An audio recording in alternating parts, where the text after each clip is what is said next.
The Willoughbys, one of the newest animated feature films on Netflix. And I watched it, and I liked it. I recall hearing about this movie a few months ago. I saw the poster art. I thought it looked cool. Definitely a stylized kind of film, which it did not disappoint in that regard.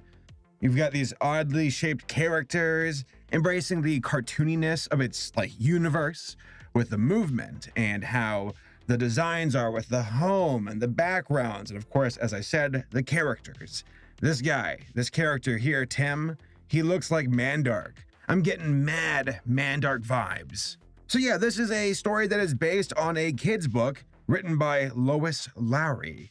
It's funny because when I was watching the movie, I was like, man, this story radiates children's book energy, where it's kind of nonsensical, a bit abrupt, moves at a pace where it's like this outrageous universe where things don't make sense and you just kind of accept it as it is.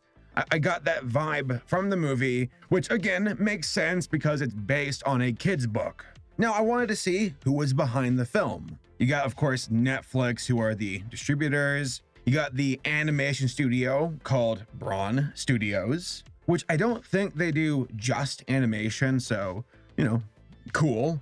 And as far as names go, you got Chris Pern. I think I'm saying your name right, Chris Pern. It's funny because when I was watching this movie, I looked at the visuals and thought, this reminds me a lot of Cloudy with a Chance of Meatballs. And it turns out that Chris here was the director for the Cloudy with a Chance of Meatballs sequel. So I'm like, oh, well, there you go. That's why. He also did the screenplay and helped to write the script for the Willoughbys. And as far as voice actors go, you got Will Forte, Martin Short, Ricky Gervais, a good cast. I thought they were fine. So let's talk about what I enjoyed about the film.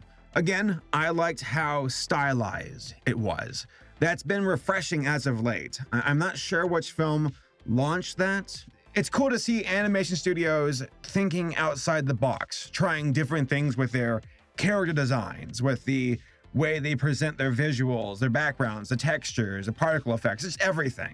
It's not them just trying to copy Pixar anymore. It's like, no, we can do more than that. Let's try something different.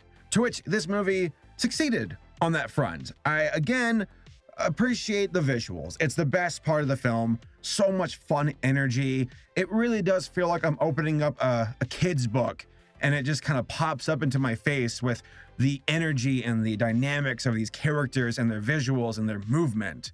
Now, as far as the story goes, I enjoyed it. There was a certain part of the film where I think the pacing picked up and kind of was a bit more fast and outrageous with what they wanted to talk about in the story, but that's forgivable. It's not bad. It just it's noticeable where it's like, oh, wow, we're moving along now. Whoa, here we go.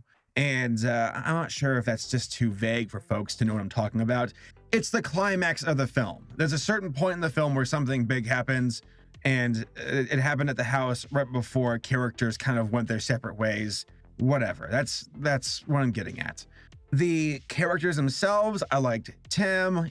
He kind of reminds me of, again, in design, Mandark. In behavior, he's not a jerk like Mandark, of course. Actually, he's nothing like Mandark. He's nervous. He lives in the shadows of his parents. That's the entire concept of this film, is you got these parents who are just complete jerks to their kids to an obnoxious, terrible degree, to the point where it's very funny. It's so over the top where you're like, no, these parents are just awful and they know it. And even how they present where it's like, another child is born, get rid of it, throw it in the hallway. You are being a major inconvenience to our family, to mother and father and me. And the mother and father have such a weird relationship, and how the father does this weird throat, almost lizard-like sound, like a mating call. It's really weird but funny. The sister, she's more wide-eyed, optimistic. The little twins, Barnaby and Barnaby, I believe, are their names. They're funny. They're kind of like the sidekicks to it all. And then you have the nanny character. There's a bunch of fun characters in this film, and I enjoyed them. This film has a cynical tone to it, in a comedic way, where it's like the world is unforgiving in the way that the parents are unforgiving, cold, cruel to an over-the-top cynical degree. The narrator being Ricky Gervais, who also has a cynical voice and cadence about him. The way he narrates is also very cynical. It's a cynical comedy. That's how I would describe it. And with fun energy and fun visuals to match. So overall, I enjoy it. It's not perfect. There's a certain point, again, where the story moves a bit too quickly and kind of loses me. And there's also a point at the end where I'm like, oh, it's a bit cheesy to me, but it's, again, forgivable.